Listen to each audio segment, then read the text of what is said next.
ফেনীর যত্রতত্র গড়ে উঠছে কিন্ডারগার্টেন। এসব প্রতিষ্ঠানের বেশিরভাগেরই নেই কোনো অবকাঠামোগত সুবিধা।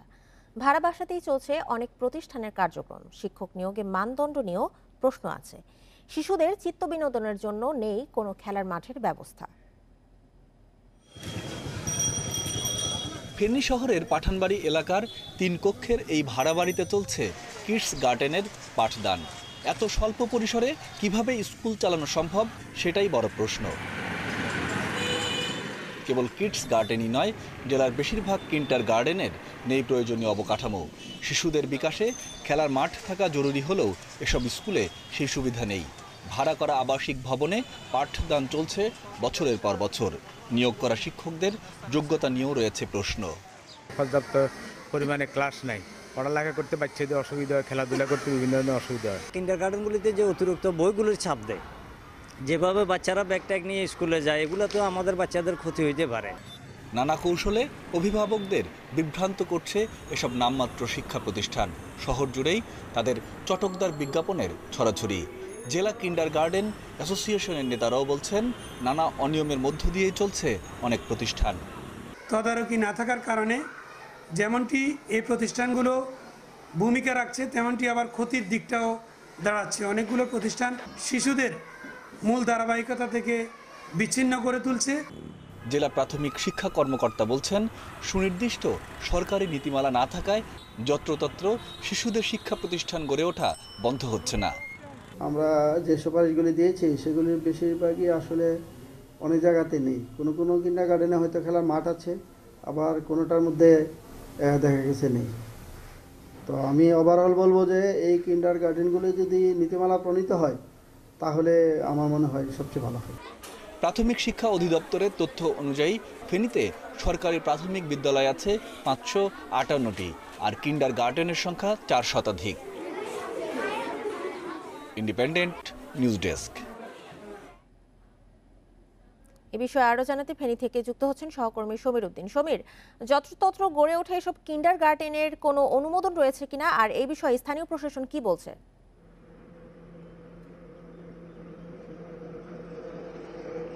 জি, এখানে যে সমস্ত কিন্ডারগার্টেনগুলো গড়ে উঠেছে এগুলোর আসলে অনেকেরই কোনোটারই কোনো অনুমোদন নাই। এটি 2017 সালের দিকে এই মন্ত্রণালয় প্রাথমিক শিক্ষা অধিদপ্তর থেকে একটা নীতিমালা প্রণয়নের জন্য চিঠি এসেছিল জেলা শিক্ষা অফিস বরাবর। সেখানে একটি সুপারিশনামা পাঠানোর জন্য কথা বলা হয়েছিল। সেখানে এই জেলা শিক্ষা অফিস থেকে তারা 15টি শর্ত সম্বলিত একটি সুপারিশনামা পাঠিয়েছিল। সেই সুপারিশনামা পাঠানোর পর থেকে এই পর্যন্ত সেটির কোনো তদারকি বা সেটির কোনো নির্দেশনা না থাকায় এই ধরনের নীতিমালা প্রণয়নের ক্ষেত্রে তেমন কোনো উদ্যোগ চোখে পড়েনি। তারাও এই বিষয়ে তেমন কোনো কার্যক্রম চালাতে পারেনি। এখানে এই যে যত্রতত্র যে সমস্ত কিন্ডারগার্টেনগুলো গড়ে উঠেছে, এটির বিষয়ে আমরা জেলা শিক্ষা অফিসার মিস্টার নুরুল ইসলামের সাথে কথা বলেছিলাম। তিনি বলেছেন যে যেভাবে গড়ে উঠছে এটাতে কোনো নিয়ম নীতি তারা তোয়াক্কা করছে না, আর এটিতে কোনো নীতিমালা না থাকার কারণে তারা এটাতে কোনো পদক্ষেপও গ্রহণ করতে পারছে না। আমরা এই যে ফেনী জেলা প্রশাসক মোহাম্মদ ওয়াহিদুজ্জামানের সাথে কথা বলেছিলাম, তিনিও আমাদেরকে সেটি জানিয়েছেন যে কিন্ডারগার্টেনগুলো যেভাবে গড়ে উঠছে, 2টি কক্ষ পেলেই তারা একটি কিন্ডারগার্টেন চালু করছে, তাদের কোনো মাঠ নাই। আমার ফেনীতে আমরা এরকমও শিক্ষা প্রতিষ্ঠান দেখেছি যে প্রতিষ্ঠানের সামনে একটা পুকুর রয়েছে, সরু একটি রাস্তা রয়েছে, কিন্তু সেটির কোনো মাঠ নাই, 2টি কক্ষ ছাড়া তেমন কোনো আর অ্যাকোমোডেশনও নাই, মানে জায়গা নাই। সেখানেই তারা কিন্তু এইরকম কিন্ডারগার্টেন গড়ে উঠছে। আমরা অনেক গলিতে দেখেছি যে একই রাস্তার মাথায় 6 থেকে 7টি প্রতিষ্ঠানও গড়ে উঠেছে। সেখানে কিন্ডারগার্টেন রয়েছে, সেখানে মাদ্রাসা রয়েছে, সেখানে মাধ্যমিক শিক্ষাও রয়েছে। একই পাশাপাশি 1 কিলোমিটারের মধ্যে প্রায় 7 থেকে 8টি শিক্ষা প্রতিষ্ঠান গড়ে উঠছে, সেরকমও কিন্তু আমরা দেখেছি। আমরা এখানকার যে জনপ্রতিনিধিগুলো রয়েছে তাদেরকেও আমরা বলেছিলাম যে তারা বলছে যে এই যে শিক্ষা ব্যবস্থা কিন্ডারগার্টেনগুলো তারা গড়ে উঠছে সেই বিষয়ে তাদের কাছে যায়, আসলে শিক্ষার ব্যাপারে যখন তাদেরকে কথা বলে তখন তারাও তেমন কিছু বলতে পারে না। সেখানে আপনাকে বলে রাখি যে এই যে কিন্ডারগার্টেনগুলো গড়ে উঠছে এরা এক ধরনের প্রভাবশালীদের সাথে তারা কিন্তু যোগাযোগ করে, তারা তাদের সাথে কথা বলে, তাদেরকে কিন্তু ম্যানেজ করে। ওই শিক্ষা প্রতিষ্ঠানে তারা সভাপতি কিংবা ম্যানেজিং পরিচালনা কমিটির মধ্যে তাদেরকে রাখার পরে কি হয়, তারা এই শিক্ষা প্রতিষ্ঠানগুলো পরিচালনা করে। সেক্ষেত্রে যে সমস্ত প্রশাসনের যে কর্মকাণ্ড, প্রশাসনিক যে পদক্ষেপ নেওয়ার কথা, সেটিও কিন্তু উদ্যোগ নেওয়া সম্ভব হয় না। আমরা আপনাকে আরও এইভাবে বলে রাখি যে এখানকার যে শিক্ষা প্রতিষ্ঠানগুলো রয়েছে সেখানে তারা বিভিন্ন ফির নামে তারা অর্থনৈতিক যে সুবিধা ভোগ করে থাকে, তারা বাণিজ্যিকরণ করে থাকে, তারা বিভিন্ন সার্ভিস চার্জ, সেশন ফি, এই সমস্ত বিষয় নিয়ে তারা কিন্তু অর্থ আদায় করে। অভিভাবকরা সেইটুকু আমাদেরকে নালিশ করেছে। বলা হচ্ছে যে এখনই যদি এদেরকে আইনের আওতায় না আনা হয় তাহলে শিক্ষার অদূর ভবিষ্যতে অশনি সংকেত বিরাজ করছে। এই হচ্ছে ফেনী থেকে জানাচ্ছিলেন আমাদের সহকর্মী সমীর উদ্দিন। মুসা, যত্রতত্র গড়ে ওঠা এসব কিন্ডার গার্ডেনের অনুমোদন রয়েছে কিনা এবং এ বিষয়ে স্থানীয় প্রশাসনের তৎপরতা কেমন দেখছেন? আপনি জানেন যে সারা দেশের নেই এই ময়মনসিংহ কিন্তু বলা হয় যে শিক্ষানগরী, এবং এই শিক্ষানগরী ময়মনসিংহে কিন্তু প্রচুর সংখ্যক কিন্ডার গার্ডেন যতটুকু গড়ে উঠেছে। প্রায় আমরা বলতে পারি যে 5 শতাধিক কিন্ডার গার্ডেন কিন্তু ময়মনসিংহে গড়ে উঠেছে, এবং এইগুলি বছরের শুরুতেই চটকদার বিজ্ঞাপনের মাধ্যমে তাদের যে শিক্ষার্থী আকৃষ্ট করার জন্য যা যা করার তারা কিন্তু সেটি করে যাচ্ছে। এবং এখানে যে সমস্ত শিক্ষা প্রতিষ্ঠান গড়ার ক্ষেত্রে যে ধরনের স্থাপনা থাকার কথা, সেই ধরনের স্থাপনা কিন্তু নেই। ছোট ঘরের মধ্যে কিন্তু এই সমস্ত শিক্ষা প্রতিষ্ঠানের কার্যক্রম পরিচালিত হয়ে থাকে, এবং এই সমস্ত শিক্ষা প্রতিষ্ঠানের শিক্ষা কার্যক্রম, শিক্ষকদের মান নিয়েও কিন্তু প্রশ্ন কিন্তু থেকেই যায়। আমরা এই বিষয়ে কথা বলেছিলাম ময়মনসিংহের অতিরিক্ত প্রাথমিক শিক্ষা কর্মকর্তা হারুনুর রশিদ।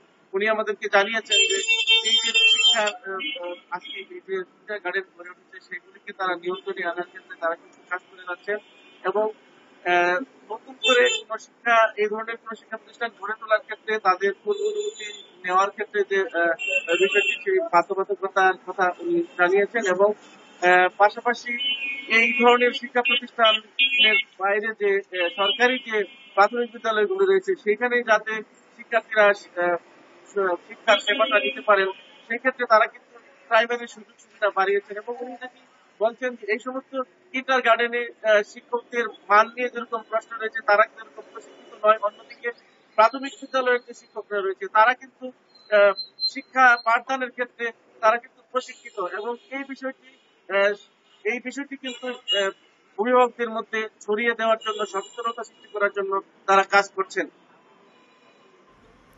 এবার লক্ষ্মীপুর থেকে জানাচ্ছেন সহকর্মী আব্বাস হোসেন। আব্বাস, অনুমোদনহীন এবং মানহীন এসব কিন্ডার গার্ডেন নিয়ে প্রশাসনের তৎপরতা কেমন, শিক্ষাবিদরা কেমন বলছেন এবং শিশুদের বিকাশে এটা কতটা প্রভাব ফেলছে? আমি যদি আপনাকে প্রথমে বলি, লক্ষ্মীপুরে প্রায় 400-র মতো যে কিন্ডার গার্ডেন স্কুল এবং মাদ্রাসা প্রাইভেট রয়েছে, এগুলা কিন্তু নামে মাত্র কিন্তু 2-1টি প্রতিষ্ঠান ছাড়া বেশিরভাগ প্রতিষ্ঠান কিন্তু নামে মাত্র ব্যবসা উদ্দেশ্যে তারা কিন্তু এগুলা পরিচালিত করছে, এমনটি বলছেন এখানকার শিক্ষাবিদরা। আমরা এখানে অনেকজন শিক্ষাবিদের সাথে কথা বলেছি, তারা বলছেন আসলে যদি এই প্রতিষ্ঠানগুলো যদি সত্যিকার অর্থে শিক্ষার মান উন্নয়নে কাজ করতে এবং সত্যিকার অর্থে শিক্ষা দেওয়া হতো তাহলে হয়তো শিক্ষার মান অনেক বেড়ে যেত, কিন্তু আসলে সেটা করা হচ্ছে না। এখানে এগুলা কিন্তু আসলে এক ধরনের ব্যবসার জন্য করা হচ্ছে। কোন রকম যে ধরেন শিক্ষার যে কোনো প্রশিক্ষণ ছাড়া বা ওই ওই ধরনের কোনো শিক্ষক না দিয়ে কিন্তু এই ধরনের স্কুলগুলো চালানো হচ্ছে। তো এখানে যে ধরনের স্কুলে প্রশিক্ষণ দেওয়া দরকার বা যে ভালো শিক্ষক রাখা দরকার সেই ধরনের শিক্ষক বা শিক্ষকরা নিয়োগ দেওয়া হচ্ছে না। আসলে এই এই প্রতিষ্ঠানগুলোর কিন্তু বেশিরভাগই কিন্তু অনুমোদন নাই। তবে আমরা এখানে যে উপজেলা যে শিক্ষা অফিসে তারা কোন রকম দায়সারাভাবে তারা একটি আবেদন করে তারা তাদের যে পরিচালিত যে কার্যক্রম, যে প্রতিষ্ঠানের যে কার্যক্রম সেটি চালানো হচ্ছে, এবং সামান্য একটি টিন শেড করে অথবা একটি ভবন ভাড়া নিয়ে, কয়েকটি কক্ষ ভাড়া নিয়ে তারা এই প্রতিষ্ঠানগুলো পরিচালনা করা হচ্ছে। কিন্তু যখন এগুলোর পরীক্ষা দেওয়ার জন্য আসে বা এসএসসি পরীক্ষা দেওয়ার জন্য বা জেএসসি পরীক্ষা দেওয়ার জন্য যখন আসে, কিন্তু এই প্রতিষ্ঠানগুলো থেকে কিন্তু পরীক্ষা দেওয়া হচ্ছে না। অন্য যে এমপিভুক্ত প্রতিষ্ঠান রয়েছে সেগুলো থেকে তাদের দ্বারস্থ হয়ে কিন্তু সেগুলো পরীক্ষা দেওয়া হচ্ছে। কিন্তু এতে করে যে শিক্ষার্থীদের যে মান বা শিক্ষার্থীদের যে শিক্ষার মান উন্নয়ন সে ধরনের কোনো ব্যবস্থা হচ্ছে না, এমনটি বলছেন এখানকার যে অভিভাবক রয়েছেন বা শিক্ষকরা রয়েছেন বা শিক্ষাবিদরা রয়েছেন। তবে আমরা এখানে জেলা প্রাথমিক শিক্ষা কর্মকর্তা মনসুর আলী সৌদির সাথে কথা বলেছি। তিনি যেটি জানিয়েছেন যে ইতিমধ্যে এগুলোর তালিকা করে মন্ত্রণালয়ে পাঠানো হয়েছে। এর মধ্যে অনুমোদন পেলে তারা কিন্তু এগুলা বাতিল করার জন্য যে ধরনের কার্যক্রম নেওয়া দরকার সে ধরনের কার্যক্রম নিবেন। তা আসলে এই প্রতিষ্ঠানগুলো কিন্তু নামে মাত্র আছে, বাস্তবে তার কোনো প্রতিফলন আমরা ন্যূনতম এখানে দেখছি না, 2-1টি ছাড়া। এই ছিল আমার কাছে এই কিন্ডারগার্টেন নিয়ে সর্বশেষ তথ্য। ময়মনসিংহ এবং লক্ষ্মীপুর থেকে জানাচ্ছিলেন আমাদের সহকর্মীরা।